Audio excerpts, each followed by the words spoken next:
Et le BTC qui pump très légèrement actuellement. Au moment où je vous parle, on est à 11 810 $. Donc, c'est-à-dire que par rapport au trade qui avait été montré il y a de ça maintenant 2 jours, il me semble, on a pris le TP1, le TP2.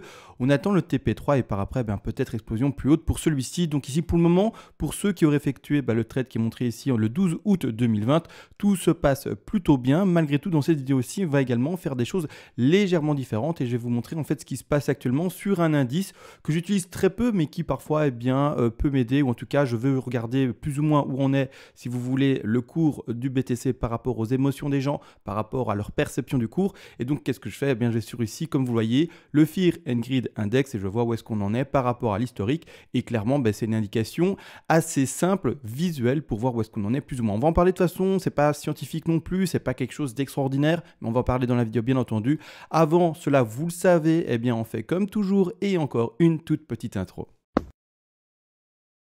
Et bonjour à tous, aujourd'hui très heureux d'encore une fois vous retrouver sur le BTC face au dollar qu'on va analyser ensemble. Comme toujours, avant, vous le savez, je veux remercier les personnes qui font des donations parce que c'est très simple, mais quelqu'un qui est récompensé pour le partage de temps, de compétences, de pédagogie, de plan de trading, de plan de scénario, peu importe, tout ce temps et ce partage-là, quelqu'un de récompensé pour cela, c'est quelqu'un qui va continuer dans le temps, vous le savez bien entendu. Merci aux donateurs et vous le savez peut-être pas d'ailleurs, ça fonctionne par palier de donation et vers déjà les premiers paliers de donation. Pour ma part, je vous envoie en contrepartie toutes les règles d'Elliott en français. Je le rappelle également, je l'ai écrit de manière simple, concise, pour que ça soit vraiment accessible aux débutants, avec toutes les règles dedans. Ainsi, par après également, tout simplement, les personnes un peu plus avancées peuvent, bien entendu, continuer à apprendre malgré tout. Maintenant que tout ça a été dit, merci les donateurs et la micro-intro a été faite, on part enfin directement dans le vif du sujet. On va d'abord parler, avant de parler du grid index, qui est très simple, vous allez le voir, c'est vraiment quelque chose de très simple, mais ça aide pas mal, n'empêche, pour pas FOMO,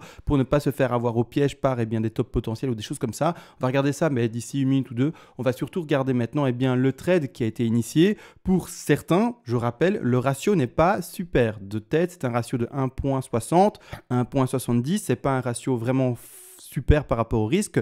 Malgré tout, il y a peut-être des gens qui l'ont pris. Ceux qui l'ont pris, on va voir où est-ce qu'on en est dans le décompte, où est-ce qu'on peut bien entendu aller avec ceci et bien entendu quel target il faut encore attendre. Donc ici, je rappelle juste, le trade a bel et bien été mis ici le 12 août d'année 2020 avec le point entre guillemets estimé le plus bas aux alentours ici, je vois à droite des 11 100 presque. Par après, on voit bien entendu le TP1, le TP2, le TP3.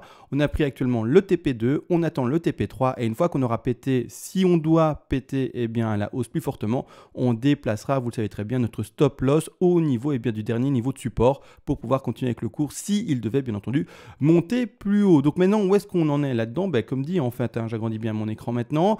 On a pris le TP1, donc c'est réglé. On a pris le TP2, d'ailleurs au moment où je vous parle. Si vous n'avez pas encore pris de TP au niveau où on est maintenant, donc c'est-à-dire sur les prix de Bitfinex pour donner un exemple à 11 812 $, je vous invite à prendre un TP. Si vous ne le prenez pas, c'est que vous ne suivez pas la stratégie, ou en tout cas la stratégie que j'ai mis en place, et que vous suivez une autre stratégie. Du coup, vous êtes libre, vous pouvez également le faire. Mais si vous voulez vraiment suivre la stratégie que je pratique, entre guillemets, personnellement, c'est maintenant qu'il faut également prendre un TP et pas l'oublier, pas se dire non, je l'ai lu, non, nani, non. Comme encore et toujours, on ne lit pas l'avenir et donc prenez les TP de votre plan de trading et arrêtez de penser telle chose ou telle chose, c'est très important. Donc ici, les TP sont pris, parfait, le stop loss également, tout dépend, encore une fois, je vous rappelle, le stop loss, comme toujours, d'ailleurs pour ce trade-là, au début, n'a pas été déplacé et posé là-bas en haut, vous le savez très bien, là c'est après, quand le trade sera réussi, mais pour le moment, au début, quand on a initié notre langue, pour ceux qui l'ont fait bien entendu, le stop devait être placé en tout cas à la racine ici, c'est-à-dire au 11 000 combien en fait 11 098 sur Bitfinex. Actuellement, on a pété à la hausse. On peut voir tout simplement, donc je zoome d'ailleurs là-dessus, ceci, après je vais dessiner également mes vagues, comme un plus bas, d'accord, un nouveau plus bas. Et donc on peut déjà déplacer son stop loss à ce niveau-là. Donc ça fait déjà un ratio qui est déjà plus intéressant, un risque qui commence doucement tout simplement à s'essouffler, c'est-à-dire que le risque est de moins en moins grand. Et donc clairement, on va resimuler ce qu'on a fait il y a de ça 2 jours, entrer vers les 11 480 Je ne sais plus exactement, mais en tout cas, c'était par là. Le risque était assez important selon moi, à 3,20, comme on le voit, et le ratio pas super. Donc, on va quand même le mettre ici en évidence. Un ratio de 1,98. Enfin, on est même peut-être rentré un peu plus tard. Ici, clairement, je vous rappelle d'un ratio qui était plus petit, hein, personnellement, après avoir. Mais clairement, c'était plutôt ça, 1,74, pardon. Donc ici, un risque qui, pour moi, n'était pas super. C'est presque un 1 pour 1. Bon, on est d'accord, c'est pas exactement ça, mais voilà, on se comprend bien. C'est pas terrible. Maintenant, en déplaçant son stop loss ici, comme indiqué, on fait en sorte déjà d'avoir un risque qui est de plus que 2%. Et là, le ratio est déjà beaucoup plus intéressant.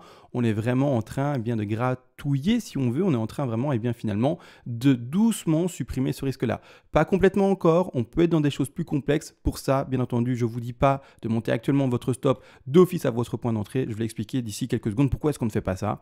Vous pourriez le faire et vous pouvez le faire si vous êtes très agressif. Maintenant, pour ma part, je n'ai pas ce profil très agressif en trading, ou en tout cas je pense ne pas l'avoir, donc je laisse pour le moment mon stop à ce niveau-là, d'accord? Donc ici clairement. Alors pourquoi? Bien entendu, il y a un décompte qui doit en découler. Pour monter, on le sait très bien, ensemble dans une vague de 4 vers 5, donc finalement dans la vague 5, il faut 5 vagues. Alors 5 vagues, c'est très simple, c'est-à-dire que je vais le dessiner pour ceux qui sont tout néophytes et qui ne comprennent pas, mais en fait 5 vagues, c'est-à-dire que pour monter de la racine ici à là-bas, tout en haut à droite, il faut pouvoir décompter quelque chose qui ressemble à ça, d'accord? Quelque chose qui ressemble à ça.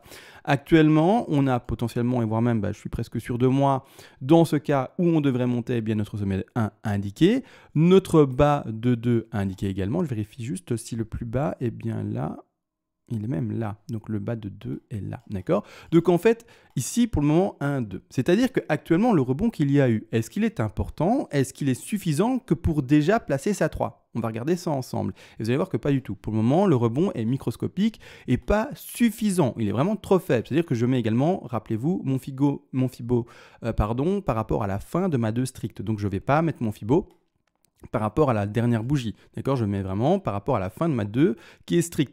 Actuellement par rapport à cela, et puis même si on mettait ça à la fin et à la profondeur de figure, vous voyez qu'on est nulle part. On est au Fibo 113, et si on prend la fin de figure stricte, on est au Fibo même pas 100. Donc vraiment, le rebond et la hausse qu'il y a eu maintenant est juste microscopique. Il n'y a pas plus court, plus petit que ça. Vraiment, c'est tout petit, tout petit, tout petit et même plus petit que mon intro. Donc ici, clairement, il faut faire en sorte que pour partir dans quelque chose qui ressemble à quelque chose, aille chercher au moins les 161,8% de Fibonacci pour cette 3-là. C'est-à-dire qu'on devrait au moins pour la 3 dans cette vague impulsive, au moins de manière statistique, atteindre ces 12 229 $. Alors je vais quand même montrer les statistiques parce que c'est vrai que je les montre peu, mais c'est quelque chose qui peut être formateur. On va vite regarder bien entendu du coup les objectifs d'une vague 3. Ici on est sur le papier, en tout cas sur la page où on parle des objectifs de vague 3. Et on voit bel et bien ici dans ce cas de figure, on retrouve à partir du niveau des 161,8, 175 ici, au moins 45% de probabilité de finir dans ces niveaux-là. Malgré tout, après on a d'autres pourcentages qui s'ajoutent pour arriver aux 261,8, voire même plus, d'accord? Mais du coup, il reste que très peu de proportions pour finalement notre vague 3 termine en dessous, c'est-à-dire à moins de 161,8% de Fibonacci. Donc pour ceux qui ne comprennent pas, il y a très peu de chances statistiques pour que la 3 termine en dessous de la ligne rose que l'on voit ici, d'accord? Donc c'est-à-dire que toutes les statistiques sont de notre côté pour indiquer le pétage ou au moins le fait d'atteindre ces 161,8% de Fibonacci, d'accord? Pour le moment, clairement, ici on n'a plus que 15% pour finir en dessous. Et ici, même encore, on peut ajouter ici, comme je le vois, 2%. Bon, bref, on est à une hauteur de 17%, quelque chose comme ça, pour terminer en dessous, vous l'aurez compris, des 161,8% de Fibonacci. Et au contraire, on a tout le reste, c'est-à-dire à plus de 70%, de chances statistiques de terminer au-delà. Donc clairement, et voire même beaucoup plus, hein, mes calculs sont... Là, je suis un peu à côté de mes pompes, mais vraiment beaucoup plus. Donc grossièrement, j'ai pas envie de faire le calcul là tout de suite, parce que là, je vois plein de chiffres et je vous le dis, voilà, bon. Mais on s'est compris, les statistiques veulent surtout, en fait, qu'on atteigne au moins ce niveau des 161,8% de Fibonacci. Donc, clairement, il faut le comprendre, on ne va pas privilégier une 3 toute faible et qui se terminerait déjà maintenant aux alentours des 100% de Fibo ou des 113 si on prend la profondeur ici de la figure. Non, pas du tout. C'est-à-dire que là maintenant, on doit s'attendre encore et toujours à un pump clair qui va chercher ici les 161,8% de Fibonacci pour entrer dans le contexte d'une impulsive classique, d'une impulsive tout à fait normale. Et puis par après, rien de compliqué, une correction de 4 et puis une dernière 5 qu'on va travailler par après. Malgré tout, là maintenant, ce qui m'intéresse, est-ce que je finis le travail des 5, de la 4 et 5? Oui, donc je termine vite l'impulsif, je retire les TP, hein. Peu importe, c'est pas important, on en a parlé, etc. Les TP, vous les tenez en compte, etc. Vous tenez à les tenir, bien entendu. Donc ici, on place nos 3 161,8. Par après, ben, comme toujours, étant donné qu'on a quand même eu une 4, une 2, pardon, assez forte. Excusez-moi, je suis un peu essoufflé. Et en fait, je suis un peu fatigué. J'ai fait 4 à 5 heures de vélo aujourd'hui. Je suis HS, comme ça, vous savez tout. Mais c'est pas grave. Mais ici, clairement, en fait, on a une 2 qui, par rapport à la bougie ici de la figure, a dépassé légèrement les 61,8. C'est pas extrêmement fort, mais n'empêche, c'est-à-dire que si on reste vraiment, comment dire, strict par rapport aux règles, il faudrait trouver une 4 qui, elle, sera plutôt faible. Dans ce cas-là, eh bien, tout simplement, on va indiquer eh bien, la 4 plutôt faible, c'est-à-dire qu'on va indiquer la 4 qui, elle, va retrouver plutôt la zone de retracement des 23, ici en rouge un 23,6, et non pas des 38,2, 50 plus. D'accord? Donc on va vraiment arrêter la correction à 23,6, c'est-à-dire un retour ici à 12 030 $. Par après, enfin, eh bien, la dernière petite bougie, si on était bel et bien dans ce cas de figure-ci, et la dernière bougie, si on est dans ce cas de figure-ci, eh bien, finalement, vague, eh bien, c'est la 5. À ce moment-là, ben, rien de complexe, hein, comme toujours, on met notre Fibo, sommet de 1, bas de 4 ici, et par après, on peut eh bien, voir les objectifs de cette 5-là. Cette 5-là, si on est dans ce contexte-là, en plus de ceci, a vraiment des objectifs plus élevés que ce qu'on a pu voir, et d'ailleurs que les TP qu'on a mis maintenant. Donc, à vous de voir si vraiment vous voulez élever les derniers TP et voir si finalement eh bien, vous allez prendre ça en compte. Maintenant, je vous le dis, on n'a encore rien finalement d'assez concluant. On va en parler dans 2 minutes, vous allez comprendre pourquoi je dis ça. Clairement parce que là, les objectifs de la 5 du coup, et je vais mettre des petits rectangles, je vais prendre des petits rectangles, je vais profiter de ceux qui sont déjà indiqués ici. Hop, les 100, les 161,8 et il y en a peut-être encore en haut. Ouais, super, il y en a encore en haut. Super, super, super. Ça, c'est des rectangles pour d'autres trades, hein, bien entendu. Et 161,8. Ici, clairement, il faut comprendre que la 5, du coup, dans ce contexte, déjà juste maintenant, si on est bel et bien dans cette hausse-là, la 5 devrait s'arrêter soit à 12 556 $, soit un peu plus haut également, hein, comme vous le voyez ici, à 12 877 $, voire même encore plus fortement, ici, comme vous voyez, à 13 405 $. Donc ici, clairement, il faut comprendre une chose, c'est que soit vous gardez eh bien, les petits TP qui ont été indiqués avant par rapport, eh bien, finalement, comme dit, à ces objectifs de 5-6, d'accord? Ça, je ne vais pas le retravailler parce qu'on l'a déjà vu, etc. Dans la vidéo précédente, si vous voulez voir comment on a placé les TP avant, hein, finalement, les TP qui ont été indiqués dans cette vidéo-là, je vous indique, regardez la vidéo du 12 août, et elle sera indiquée. Mais si au contraire, vous dites non, mais j'ai plutôt ne pas me référer à cette sous-vague qui a toute son importance, attention, hein, d'accord? Clairement, on pourrait très bien faire finalement des trucs ici tout tronqués, des choses vraiment toutes petites, pourrait bien vraiment valider eh bien, ce sommet de 5 qui s'arrêterait à 12 300. Malgré tout, si vous, de votre côté, voyez un plan plus boule et vous dites, ben non, mais je vois plutôt un BTC qui monterait plus fortement, etc., il n'y a pas de souci, vous pouvez eh bien, attendre finalement les TP qui sont plus élevés et pas forcément attendre directement les 12 300. Vous prenez plus de TP plus haut ou en tout cas, vous déplacez votre TP ou vous faites comme vous voulez. Mais voilà en tout cas les 3 TP qui sont possibles de placer par rapport eh bien, tout simplement à cette dernière 5. Maintenant, j'insiste là-dessus également, on n'est peut-être pas là-dedans. Alors vous allez me dire, comment ça? Peut-être qu'on n'est pas là-dedans, pourquoi? Pour le moment, on n'a aucune confirmation. On est dans un rebond qui, au moment où je parle, est microscopique. On est d'accord, je suis désolé, mais c'est pas parce qu'il y a une petite bougie rouge sympathique ici que c'est quelque chose d'important, hein. Le rebond est microscopique actuellement et on devrait s'attendre à quelque chose de plus fort pour entrer dans le plan que je montre. C'est-à-dire qu'actuellement, on peut être très bien également, malheureusement, dans une ABC. Alors, que je trouve ma ABC, d'accord? A, B, et puis, que sais-je, C, d'accord? On pourrait être dans quelque chose comme suit. Je vais le mettre en blanc ou en bleu, comme ça on voit bien de quoi je parle. Je le mets en bleu très visible ici. On pourrait être dans une ABC. Je vais le terminer là où je parle, hein, au moment où je parle, comme ça au moins on voit quelque chose de au moins entre guillemets terminé, même si la C je ne peux pas pour le moment la valider, étant donné que il n'y a pas encore de réel retracement. On est peut-être dans une ABC, c'est-à-dire que ça peut très bien également soit vouloir dire qu'on est dans une figure de consolidation encore plus longue.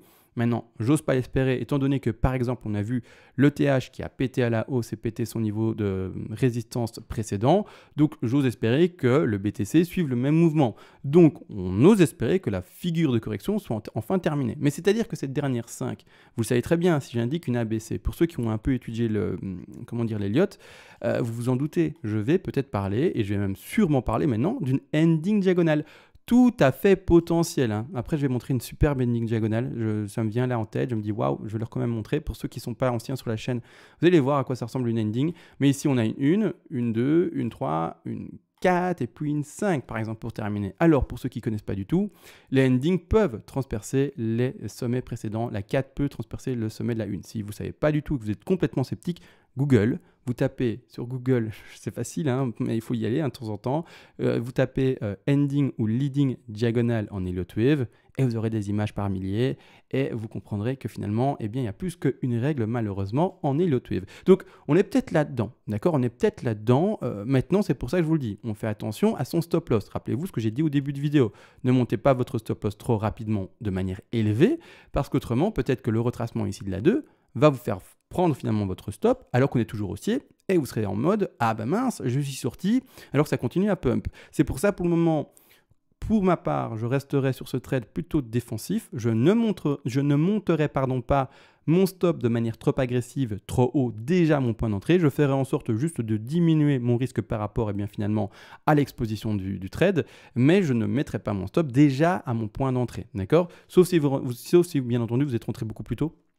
Ah, je sais pas, 11 100 ou des choses comme ça, là la question ne se pose pas. Mais si vous êtes rentré à 11 400, 11 500, là ne mettez pas votre stop à votre point d'entrée, c'est le niveau vraiment de support qu'on peut déjà maintenant indiquer. Et du coup, si on était dans une ending diagonale, il y a toutes nos chances pour aller retrouver ce bas de 2 et puis par après, continuer à monter malgré tout. Et après, malheureusement, vous serez sorti du trade et vous allez juste le regretter parce que vous avez été trop agressif. Après, si ça fait partie de votre stratégie, il n'y a pas de regret non plus. Faites comme vous voulez. Vous êtes complètement libre là-dessus. Il n'y a pas le moindre souci. Malgré tout, j'avais dit que je voulais juste montrer une ending qui est parfaite. Je ne sais pas si c'est sur le graphique ici ou sur le graphique, je ne sais plus. Je vais juste regarder. Ah, elle est parfaite, elle est ici. En fait, la ending qu'on a analysée ensemble il y a de ça maintenant, mais du coup, quelques mois, hein, c'est ça, hein, il y a un peu plus de 6 mois. Hein, donc ici, finalement, en de décembre 2019 jusqu'à ici février d'année 2020, en fait, on a une magnifique ending diagonale qui est ici. Alors, je me rappelle très bien de cette analyse étant donné que j'ai vendu les 10 500 et sur cette chaîne, on s'est fait une régalade vis-à-vis du crash ici. Mais la ending, pour ceux qui ne voient pas du tout ce que c'est par exemple ceci. C'est-à-dire, je vais la mettre ici, 1, 2, 3, 4, 5. D'accord? Alors, je vais quand même mettre ça en degré visible, mais c'est juste pour là le cas d'école. Hein. 1, 2, 3, 4, 5. Et chaque fois, les sous-divisions, c'est que du zigzag. A, B, C, A, B, C, A, B, C. Donc, j'en mets une parmi toutes celles qui sont indiquées à l'écran ici en évidence. Donc, en fait, ça montre 1, 2, 3, 4, 5. Ça, attention, la 4 peut transpercer le bas de 1, enfin en tout cas le sommet d'une, mais n'est pas obligé non plus de le faire. C'est ça un peu le piège également. Le plus important, c'est de parvenir à décompter que du zigzag, c'est-à-dire que du ABC, ABC, ABC, ABC partout. Donc ici, finalement, les lignes bleues. Quand vous avez ça, et que vous voyez une construction aussi propre, c'est clair, on short les 10 500. Hein. En tout cas, le travail qu'on avait fait ensemble, vous le savez très bien. Donc, bon, ça, c'est pour le cas d'école, c'est montré. Maintenant que vous avez vu ce qu'on pouvait reconnaître maintenant, actuellement, ici, en fait, c'est ça que j'exprime. On peut reconnaître ça ici, d'accord? Donc, on fait attention à ça. On regarde également le décompte. Donc, stop loss, attention. Maintenant, ce que je voulais montrer, on finit les cas d'école, etc. C'est vite fait le petit indice ici du Fear and Greed. Alors, premièrement, c'est pas la folie non plus, c'est pas l'indice incroyable non plus. Malgré tout, il donne une indication, si vous voulez, de l'enthousiasme que peuvent avoir les gens sur les cryptos, ou en tout cas également de cette espèce de peur que peuvent avoir les gens, et ce qu'ils traduisent, et je suis tout à fait d'accord avec eux. Quand les moutons achètent, c'est le moment de vendre, et quand au contraire les moutons vendent, c'est le moment d'acheter. Donc grossièrement, quand tout le monde ici, hein, on va le lire ici, hein, quand tout le monde a un sentiment de peur extrême, en fait, c'est une opportunité d'achat. D'accord? Donc la même chose. Sur le graphique, qu'est-ce que ça va exprimer? Rappelez-vous, quand on était là-bas en bas et que je vous ai dit, c'est parti, ça pump jusqu'à 9005, 9008 et voire même jusqu'au 12000 d'ailleurs, où est-ce qu'on en est maintenant, plus personne n'y croyait. D'accord? Pourtant, ici, on l'a bel et bien fait. Boum, et gros swing aussi, bien entendu. Donc ici, il faut comprendre une chose, c'est que c'est ça que ça veut dire. Donc, quand il y a une peur extrême, il y a une opportunité d'achat. Au contraire, quand les gens sont trop greedy, c'est-à-dire quand ils sont trop avides finalement, trop gourmands, ici, ils le traduisent ça comme ça, mais c'est-à-dire que quand vous êtes trop, vous avez trop de palpitations, vous voulez trop acheter, vous vous dites mais c'est trop incroyable ce qui se passe, ça ne fait que monter, c'est que vert, en fait c'est peut-être le moment de penser à vendre, d'accord? Donc ici il faudrait voir finalement une correction qui pourrait subvenir comme ils le disent. Donc ici on va regarder ce qui est assez intéressant. Donc pour le moment, au moment où je vous parle, on est à 78. Attention, hier on était à 75, la semaine dernière on était à 77, c'est pas pour autant que ça a craché. Le mois dernier on était à 44, mais c'est pas pour autant que je ne sais pas quoi, enfin peu importe. Il faut faire un peu attention à ça également. Pourquoi est-ce que je dis qu'il faut quand même faire attention à ça? Parce que quand on regarde l'historique en fait complet, alors est-ce que je peux zoomer dessus? Non, du coup je suis plus avec un pad. Tant pis, je ne sais pas comment on fait pour zoomer, mais ce n'est pas grave. En fait, il faut comprendre une chose, c'est que pour le moment, par rapport à l'historique complet que ce site a, qui s'étale depuis février 2018, on est dans les tops. On est dans les tops, clairement, on peut le voir. Pour le moment, au moment où je vous parle, le top qui a été fait le 11 de ce mois-ci a été cherché les 84. Le plus élevé a été cherché ici, on le voit bien, à 95. 95, c'est ça. Ah, j'arrive pas à m'arrêter dessus, mais c'est pas grave. 92, 95, en tout cas, cette zone-là, on la vois bien ensemble. C'est fait en date du 27 juin. Quand on va regarder sur le cours le 27 juin, qu'est-ce qui s'est passé? Vous avez compris où est-ce qu'on était. On est ici, plus ou moins. On est le 27 juin par rapport au top précédent. Alors, il y a mon logo. Je suis désolé. Vite fait pour le retirer. C'est ça, ouais, c'est ça. Hop, voilà, vous avez maintenant ça. Vous voyez, le 27 juin, c'est le top. Et on était bel et bien sur le grid index et bien sur les sommets. Malgré tout, c'est pas... En fait, ce qui est gênant avec, si vous voulez, ceci, c'est que on ne sait pas où sera le top, premièrement par rapport au prix, mais on ne sait pas non plus où sera le top par rapport ici au FIR et grid index. C'est impossible. Donc le top est peut-être connu, comme on a déjà eu des tops ici, ça se voit à 52, à 54, à 67, on s'est compris, d'accord? On s'est compris. En fait, c'est un peu comme le cours, on ne sait pas où sera le top.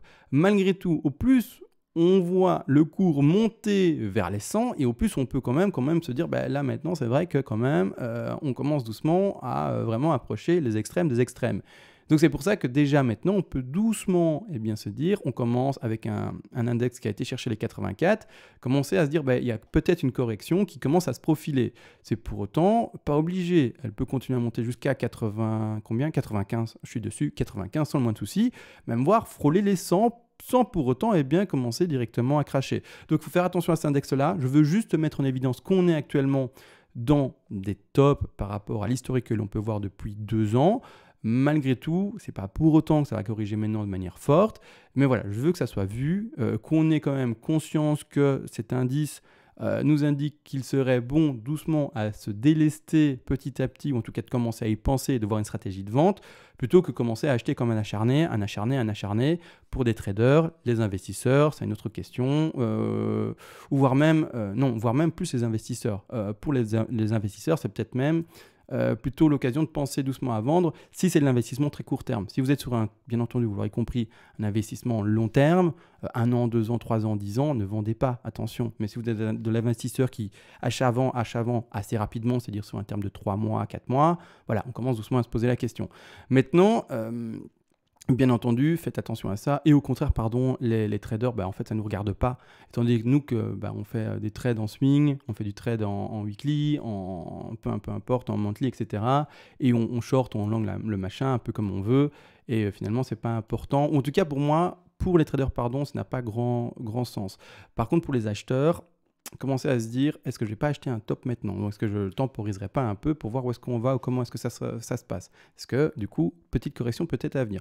Maintenant, encore une fois, chacun sa strat là-dessus. Je ne vais pas intervenir plus profondément là-dessus. Comme dit, c'était juste pour l'indiquer et pas pour trouver une science avec cela. Je vous le dis, il n'y a pas de science. On ne sait pas où sera le top du BTC. On ne sait pas où sera le top ici de l'index qui se refera peut-être à 97, qui sait, ou peut-être maintenant à 84 et que maintenant c'est le crash, personne ne sait. D'accord? Si c'était si simple, du coup, on regarderait tout ce petit bidule et on se dirait, voilà, c'est le top. Non, ce n'est pas le cas. On ne sait pas où sera le top. C'est juste pour indiquer, bien entendu, le sentiment de peur ou au contraire de surexcitation, si on peut l'appeler comme ça, bien entendu, du marché acheteur ou vendeur par rapport au BTC. Là maintenant également une petite chose. Alors j'ai lu dans des commentaires précédents qui demandaient du coup en fait où est-ce qu'on en est par rapport au plan bear. Est-ce qu'il était invalidé? Oui, non, c'est la grande question. Qu'est-ce qui se passe, etc. Alors attention, plan bear. Je sais que personne ne veut entendre ça. Comment il est encore bear? Mon Dieu, mais qu'est-ce qui se passe? Bon, la chose, c'est que pour le moment, je ne lis rien par rapport au stats qui est boule là-dedans. Alors vous allez me dire, mais t'es fou, on est maintenant déjà à 12 000. Enfin, on a atteint les 12 000 et quelques. T'es fou, t'es pas boule alors qu'on a déjà atteint les 12 000. Je préfère le rappeler 1000 fois s'il le faut, mais on a déjà fait des bull runs, entre guillemets, également par le passé, et pourtant on est retourné revoir les 3000, d'accord? On a bien entendu également connu un bull run par le passé des 700 $ jusqu'ici aux presque 20 000, et puis après on est retourné aux 3000. Donc la chose c'est que c'est pas que j'ai pas envie d'être bull. Moi, statistiquement, je ne lis rien qui est bull. Le retracement qui est ici est extrêmement faible. Je le vois plutôt comme une correction. Et les niveaux de prix qui sont vus actuellement sont des niveaux de prix qui étaient attendus depuis qu'on a vu cette hausse potentielle. C'est-à-dire qu'à partir des 4000, 5000, on disait on va au moins revoir les 9800, c'est-à-dire les niveaux de prix ici, 9800, 10 000 $, pour tester bien entendu une première zone de vente, parce que c'est une belle première zone de résistance. Et d'ailleurs, on l'a vu, le chamaillement qu'il y a eu ici pendant 2 mois. Mais peu importe, c'est-à-dire qu'il y a des gens qui sont restés en langue, bien entendu. Ensuite, on a vu l'invalidation de la baisse à venir à partir des niveaux de 9800, 10 000. C'est-à-dire que par après, on a dit quoi? Go 12 000, parce que les 12 000 font partie de l'objectif de la B qui est ici en jaune, d'accord? Qui est ici, si j'arrive à le prendre, ouais, j'y arriverai jamais, super, en jaune. C'est-à-dire que, pour ceux qui s'y connaissent un peu, bien entendu, une A, B et C en flat, elle a l'objectif des 90 et des 123, d'accord? Donc quand on place notre Fibo, ça nous fait ceci, d'accord? Ça fait l'objectif des 90 ici, zone, comme vous voyez, première de vente, ou en tout cas de TP pour ceux qui sont en hausse avec le cours, ou alors ceux qui sont en short, et bien entendu, de vente.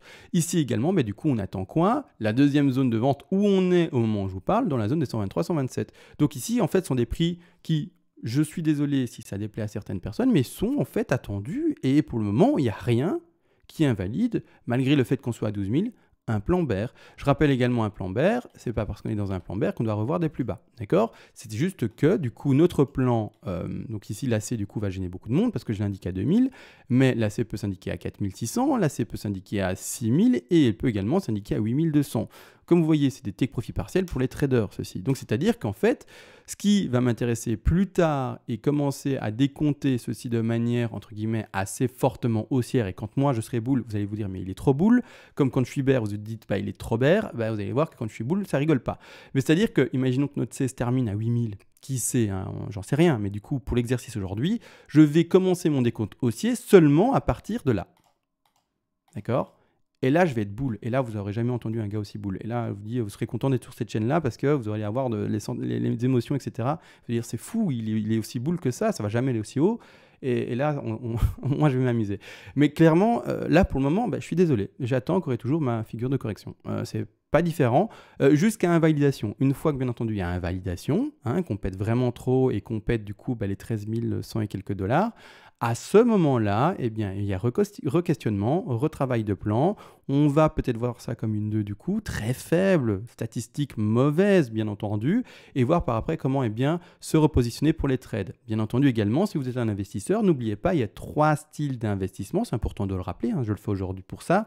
Il y a le style d'investissement, bien entendu, par palier de temps, qui d'ailleurs, à mon avis, correspond à la majeure des personnes. La plupart des personnes devraient faire ça. Dites-vous ça, parce que la plupart des personnes, émotionnellement, ne tiennent pas le coup si elles veulent acheter par palier, attention, plus de temps du coup, mais de prix qui retracent de manière baissière. C'est-à-dire que là, maintenant, actuellement, il n'y a pas mal de personnes qui, à mon avis, se sont dit, je vais acheter quand ça retrace de manière baissière. Donc finalement, quand il y a des bougies rouges, ça ne retrace pas et elles sont en train de se dire, mais qu'est-ce qui se passe? Ça ne fait que monter, c'est quand que je peux acheter? C'est qu'émotionnellement, vous avez sûrement du mal. C'est la même chose ici. Les gens, ils ont vu ça, bam, bam, bam, ils ont acheté comme des malades et puis finalement, crash aux 3000. D'accord? C'est la même chose. Émotionnellement, c'est très dur de tenir tant qu'il n'y a pas les bougies rouges. Mais quand il y a les bougies rouges, c'est normalement le moment d'acheter. Quand il y a les bougies vertes, c'est normalement le moment de ne pas acheter.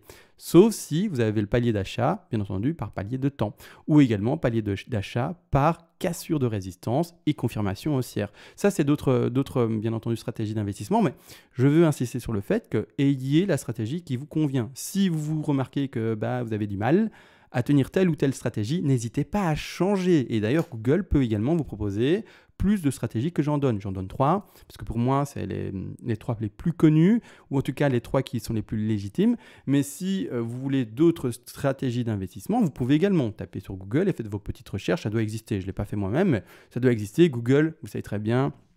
Et bien de toute façon, c'est le Big Brother. Il a toutes les infos. C'est la plus grande bibliothèque, sûrement, j'ose imaginer, bien entendu. Et donc, vous avez tout. Donc, faites une petite recherche, voyez ce qui vous correspond et n'hésitez surtout pas à apprendre un maximum. Donc ici, voilà, moi, j'interprète ça comme ça, cette session, c'est-à-dire qu'elle peut se terminer, etc., pour le trade, etc. Et puis par après, pour les acheteurs, eh bien, enfin, commencer le décompte haussier par après. Je pense que d'ailleurs, demain, pour m'amuser, je vais refaire un exercice que je fais tous les mois, tous les 2 mois, voire même peut-être parfois tous les 3 mois. Je vais refaire une projection de prix haussier pour le BTC, pour revoir, eh bien, pour ceux qui ne m'ont pas encore vu dans cet exercice-là, pour annoncer, je vous le dis tout de suite, des 100 000 $, voire même plus. D'accord? Donc, vous allez voir, je vais donner des chiffres assez élevés qui sont tout à fait atteignables, mais en tout cas, d'ailleurs, de manière théorique, hein, bien entendu. Mais en tout cas, on va voir ça demain, je pense, parce que demain, j'ai quand même une grosse journée. On est samedi demain, mais j'ai quand même une très grosse journée. Mais je ferai en tout cas du mieux que je puisse pour vous proposer cette vidéo-là dans la fin de journée. Sur ce, j'ai vraiment tout vu, tout dit. Vidéo assez longue, assez pédagogique, je pense, sur un ton un peu fatigué, je suis vraiment désolé. Mais je vous le dis, aujourd'hui, j'ai fait, je ne sais pas combien de bornes, 4 heures de vélo, donc je voulais faire un calcul, un bon petit rythme, etc. Ça m'a tué, j'ai plus de fesses, c'est de la compote maintenant. Mais bon, c'est la vie, en tout cas, d'un petit cycliste quand il veut en faire de temps en temps. Donc voilà, on va se laisser, bien entendu. Je vous dis bonne soirée à tous, parce que j'enregistrerai assez tard aujourd'hui. Et comme dit, j'ose vous espérer, en tout cas, j'ose espérer vous voir également demain. Sur ce, ciao.